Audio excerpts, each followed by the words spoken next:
Bonjour les émotifs talentueux, très heureuse de vous retrouver pour cette interview extraite du Congrès Douance 2019 avec Émilie Rouault qui nous parle de douance bien entendu et comment développer son potentiel en talent. Alors, qu'est-ce qu'on va voir lors de cet extrait? Nous allons découvrir comment un surdoué peut développer son potentiel en talent. Et si vous souhaitez effectivement accéder à des pistes de solutions pratiques issues de modèles scientifiques qui permettent de développer la douance en talent, eh bien, cet extrait devrait vous plaire parce que tout en découvrant les facteurs qui sont à la fois individuels, familiaux et environnementaux, qui permettent le développement du plein potentiel, nous allons mettre, en lumière 5 axes, pour avancer sur le chemin de la réussite et je suis absolument certaine que les propos d'Émilie Rouault vont vous passionner comme ça a été le cas lorsque je l'ai, interviewée. Il s'agit, donc, de retrouver, heu, Émilie Rouault dans cet extrait d'interview de 2019. À tout de suite.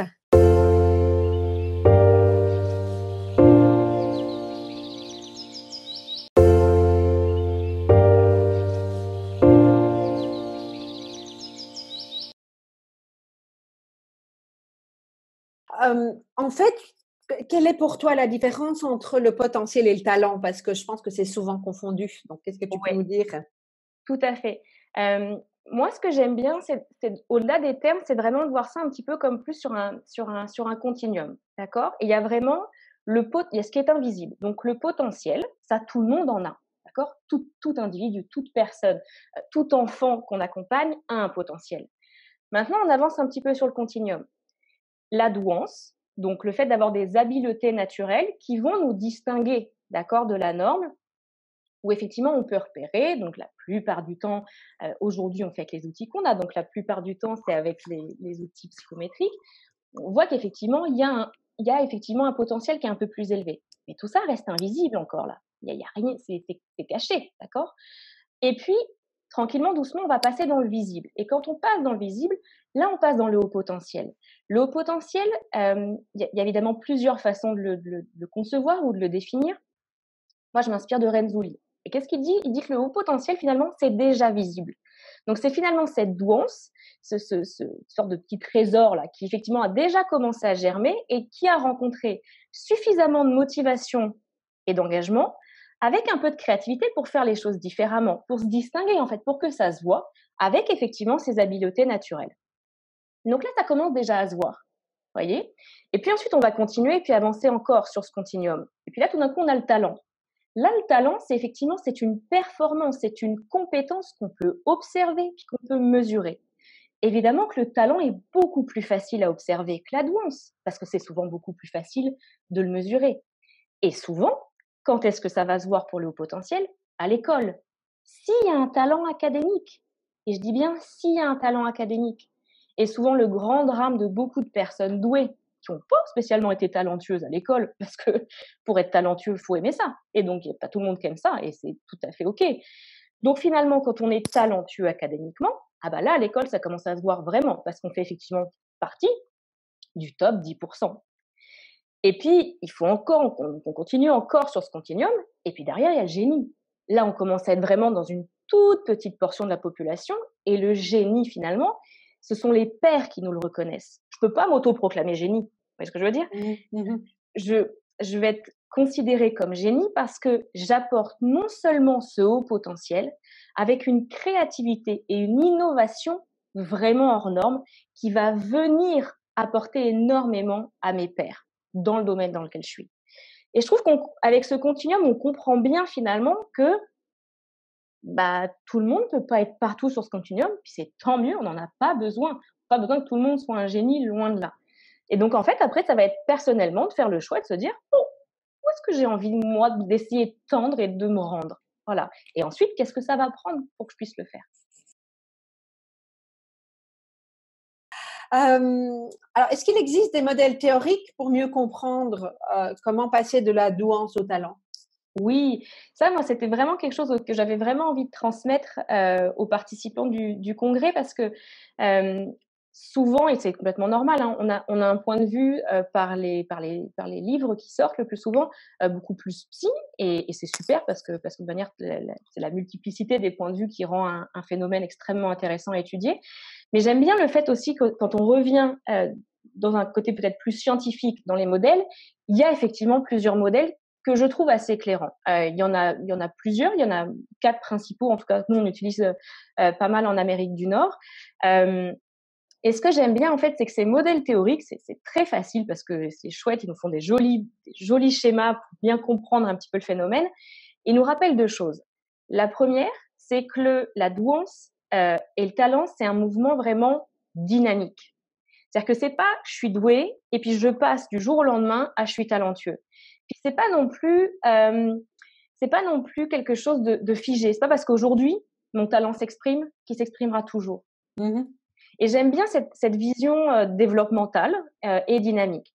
Il y a le modèle de Renzulli dont j'ai parlé il y a quelques minutes. Donc effectivement, le fameux modèle des 3 anneaux, qui est vraiment de comprendre que le haut potentiel, il va être visible quand il y a la rencontre de ce haut potentiel intellectuel avec la créativité et avec de la motivation et l'engagement. Et très souvent, qu'est-ce qui manque pour qu'effectivement, entre guillemets, le feu prenne? C'est cette motivation, c'est cet engagement, et donc évidemment parce qu'il faut y croire à la base, donc pour persévérer et pour maintenir les efforts dans quelque chose pour que ça devienne visible. Il y a le modèle de Gagné, donc de François Gagné, qui est donc le modèle différenciateur de la douance et du talent, que je vais vous expliquer plus en détail après, mais qui est vraiment, je trouve, moi, que j'ai trouvé très réconfortant en le découvrant, parce que je trouvais qu'il faisait tellement bien la différence entre effectivement cette douance, ce potentiel qui ne demande qu'à germer, et le talent qui est à construire. Et je trouvais ça génial, en fait, pour faire tomber un petit peu cette espèce de poids de dire, bah alors, parce qu'il y a du haut potentiel, ça devrait se voir, ça devrait être visible. Moi, souvent, les parents, dans les conférences, j'entends souvent ça. Bon, bah alors, du coup, il est haut potentiel, et donc, mais pourquoi ça se voit pas? Ah, bah voilà pourquoi ça se voit pas encore peut-être. Donc ça, j'aime beaucoup. Et puis après, il y a 2 autres modèles. Celui de Tannenbaum, tout ça, ça peut se trouver sur internet, quand on le tape. Hem, bah, c'est sûr que c'est souvent en anglais, mais celui de Gagny, il se trouve en français, Joie et bonheur du Québec. Et puis il y a celui de Sternberg, donc Sternberg qui sont vraiment des modèles, je trouve, qui permettent un petit peu d'avoir une vision plus large de la douance, et puis aussi de comprendre que finalement, ce qui est joyeux, je trouve, avec ce phénomène-là, c'est que comme tout phénomène, il y a évidemment plusieurs façons de le voir. Et je trouve ça pas mal pour beaucoup de gens qui sont là, ben alors du coup, est-ce que je suis à haut potentiel, est-ce que je suis pas à haut potentiel? Ben alors moi, il s'exprime pas ici ou il s'exprime pas là. Puis c'est ça qui est difficile aussi, hein, quand on essaye de faire des caractéristiques des personnes à haut potentiel. C'est à quel point ça aide ou pas les gens. Parce que finalement, dire, ah ben, moi, je me sens pas curieux. Fait que finalement, si les personnes à haut potentiel, elles sont curieuses, ben alors moi, je suis pas au potentiel. Oui. Et j'aime Oui. bien ces modèles-là parce qu'ils nous rappellent ça, de dire, bon, bah alors si même des chercheurs dont c'est le métier, ça fait 40 ans qu'ils sont sur le dossier, puis même à travers le monde, ils n'arrivent pas à se mettre d'accord sur une façon universelle de voir la douance, bon, bah, tout va bien. C'est que définitivement, il y en a plusieurs, et c'est OK d'avoir plusieurs points de vue dessus. Et je trouve que les participants, je trouve que ça pourrait probablement les aider à prendre conscience de, de ces façons d'expression de la douance. Finalement, la réussite, comment on la mesure? À quoi et comment on la mesure? Et puis aussi, quand on parle de réussite, de quoi on parle réellement? Parce que je pense que le mot réussite pour toi n'est pas forcément le même que pour moi et que pour une série de personnes qui nous écoutent. Exactement. Ça, c'était vraiment super. C'était une des questions qui avait eu suite à l'exposition de cette conférence qui arrivait. Et je trouvais ça super que ce soit posé de dire, mais effectivement, à quel point on oublie rapidement que la réussite, c'est le succès. D'accord? Tout simplement, une réussite, c'est un succès. Moi, je trouve ça génial quand je fais de la recherche avec les élèves, je leur demande, est-ce que selon toi, tu as l'impression de réussir à l'école?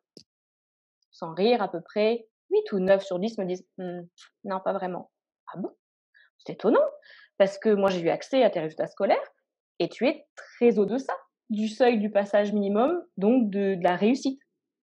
Souvent, ils prennent un moment de recul puis ils disent mais comment ça? Mais la réussite, c'est que ça? Ah ben oui! Ah bah oui, la réussite pour ton cours, c'est que ça, si toi tu trouves que c'est que ça.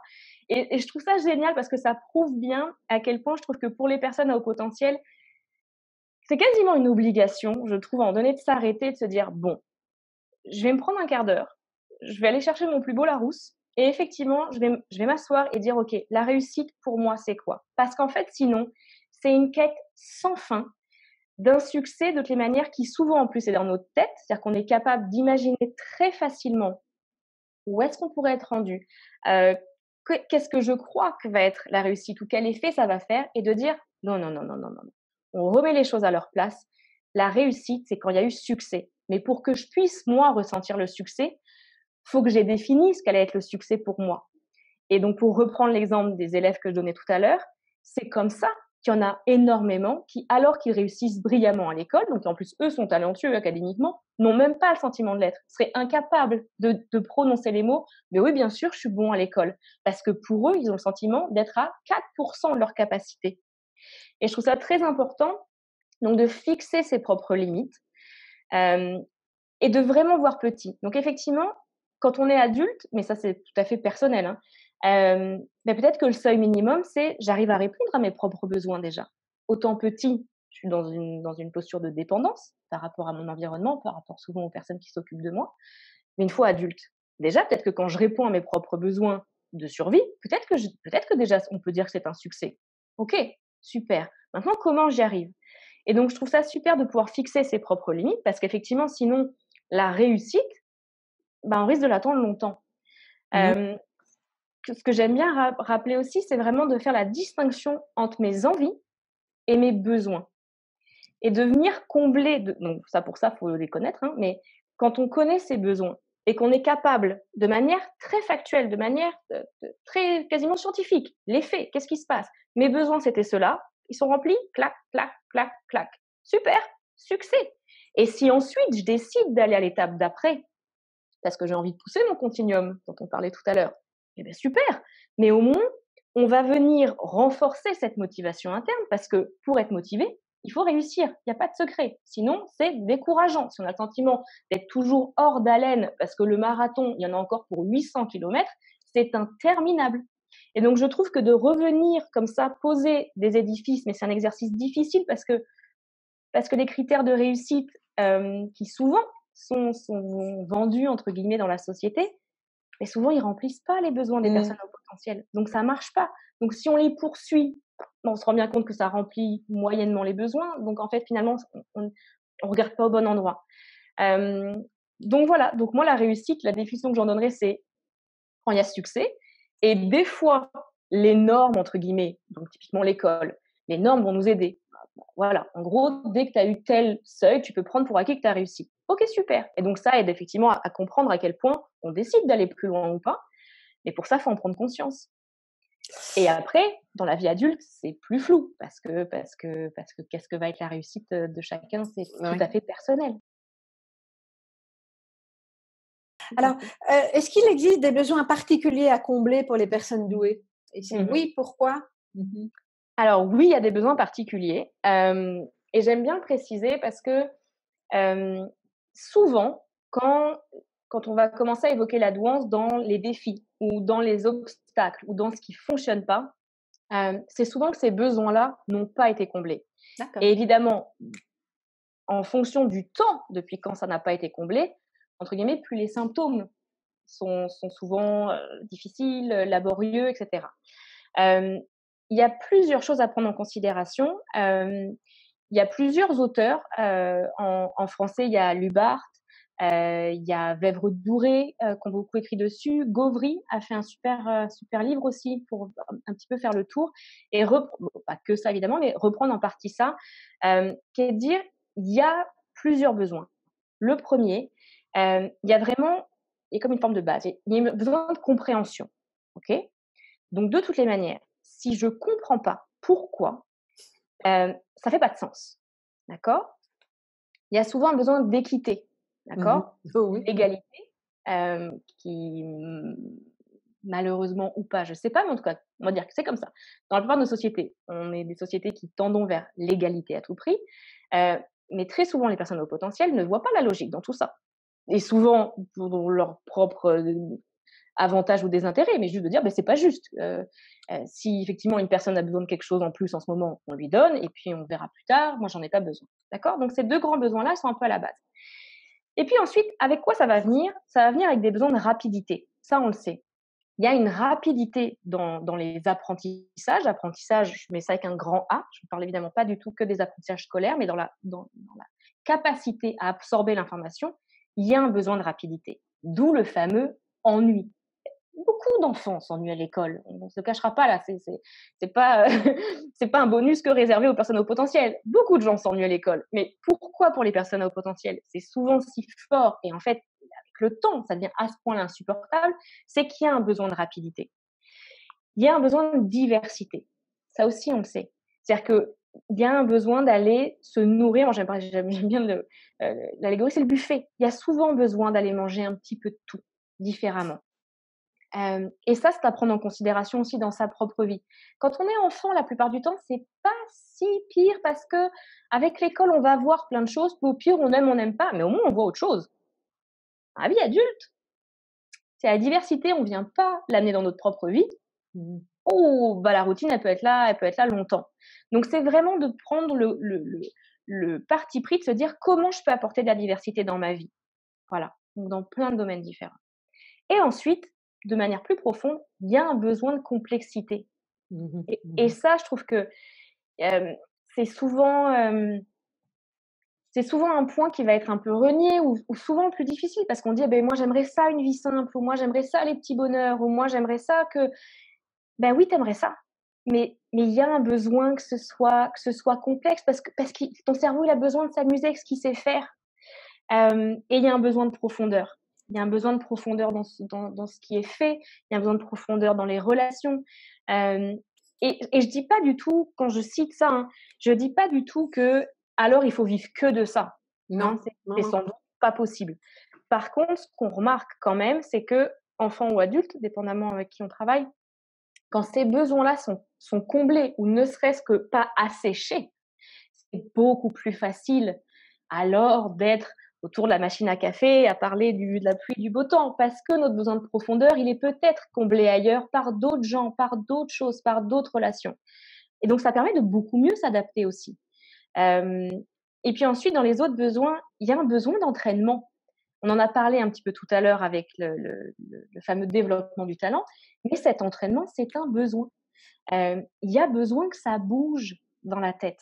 Donc il y a encore une fois, il y a ce besoin d'avoir quelque chose à se mettre sous la dent. Donc il y a besoin de faire un petit effort. Encore une fois, le but, c'est pas que ce soit pénible, mais il y a ce besoin-là.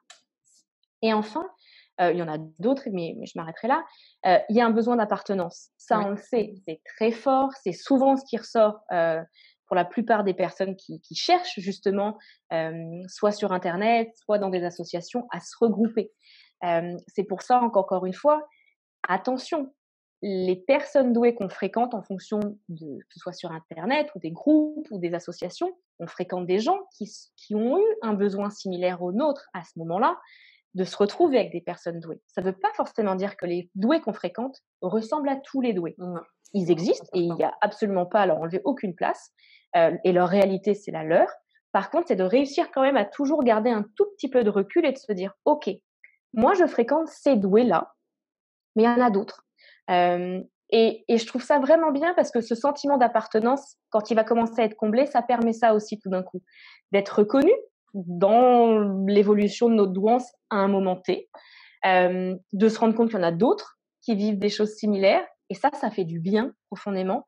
Fait que ce besoin-là, ben, l'appartenance, elle peut se vivre évidemment avec d'autres personnes douées, mais ça peut être en fonction des milieux dans lesquels on vit. Ça peut être le sport, c'est souvent un magnifique catalyseur pour développer un sentiment Oui. d'appartenance.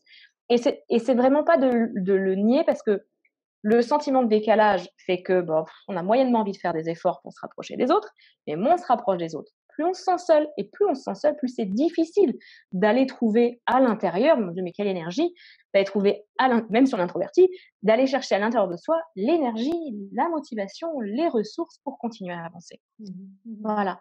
Et puis, je trouve que au-delà de tout ça, moi, je trouve ça vraiment super pour les personnes au potentiel de faire le point, de se dire, OK, je suis différent, comme ça. Mais ce que j'aime bien, moi, c'est de se dire que la différence, ça concerne vraiment beaucoup de gens, hein, parce que la norme, c'est 68% des gens. Hein. Donc finalement, être normal, c'est dans quelque chose, quand on est dans les 2 tiers, qui rentre là-dedans. Tout le reste, donc il y a toujours un tiers sur chaque sujet qui est en dehors de la norme. Donc oui, je suis différent, mais maintenant, de cette différence, comment j'en fais une force?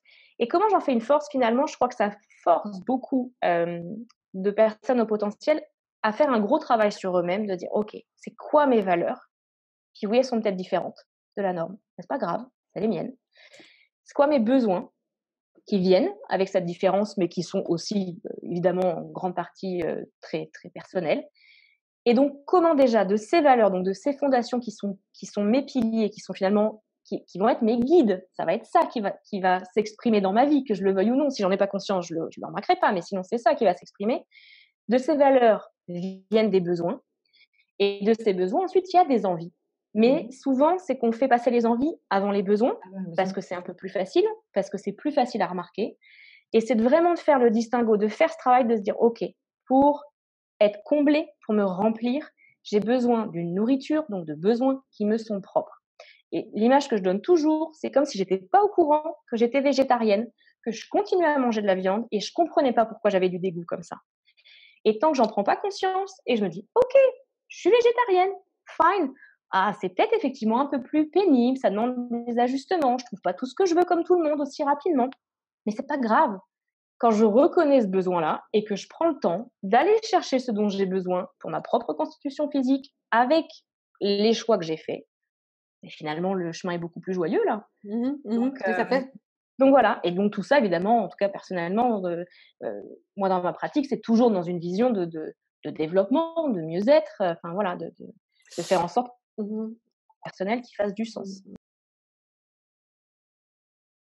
Génial, merci Émilie. On va terminer rapidement, si tu le veux bien, avec 3 clés, pour Ouais, transformer, sa douance en talent. ouais. Qu'est-ce que tu me laisses? Alors moi, les 3 clés que j'avais envie de transmettre, qui font un petit peu une synthèse de tout ce qu'on s'est dit aujourd'hui, bon, la première, c'est de distinguer. Donc il y a vraiment, selon moi, une clé dans le fait de réussir à distinguer la douance du talent. Je trouve que ça permet vraiment de faire la paix avec, voilà, avec, oui, ce fameux haut potentiel et puis ensuite, qu'est-ce que je décide? Quels sont les choix que je fais pour le transformer en plus ou pas? Donc ça, j'aime bien ça, le fait de réussir à distinguer. La deuxième clé, ce serait accepter. Voilà, accepter ce qui est. On s'en est beaucoup parlé à travers le modèle, mais c'est vraiment ça, accepter ce qui est à l'intérieur, à l'extérieur, voilà, et d'accepter ce qui a été aussi ou ce qui n'a pas été pour nous amener vers la troisième clé qui se serait vraiment fixer. Voilà. Et donc, c'est de se fixer, de se dire, OK, vers quel port je veux tendre. C'est Sénèque qui dit ça, il y a pas de bon vent pour celui qui sait pas où il va.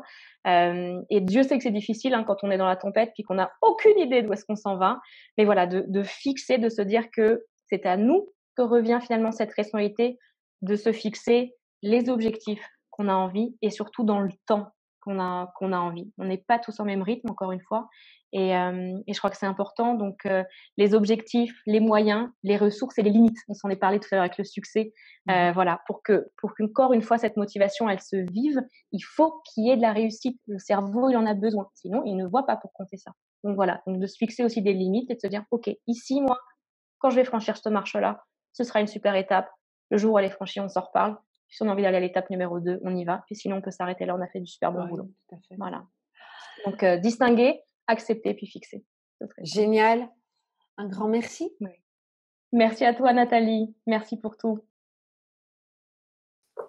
Si vous avez apprécié cette vidéo, bien dites-moi en commentaire si vous voulez bien ce qui vous a le plus parlé ou tout simplement mettez-moi un petit pouce pour m'encourager à vous envoyer de nouvelles versions. Alors, si vous souhaitez avoir accès à l'intégralité de ces vidéos avec de nombreux exercices pour faire de votre haut potentiel et votre hypersensibilité une force, eh bien, je vous invite à découvrir le pack potentiel qui reprend tous les thèmes depuis le début des différents congrès Douance avec toutes les interviews et des ressources inédites.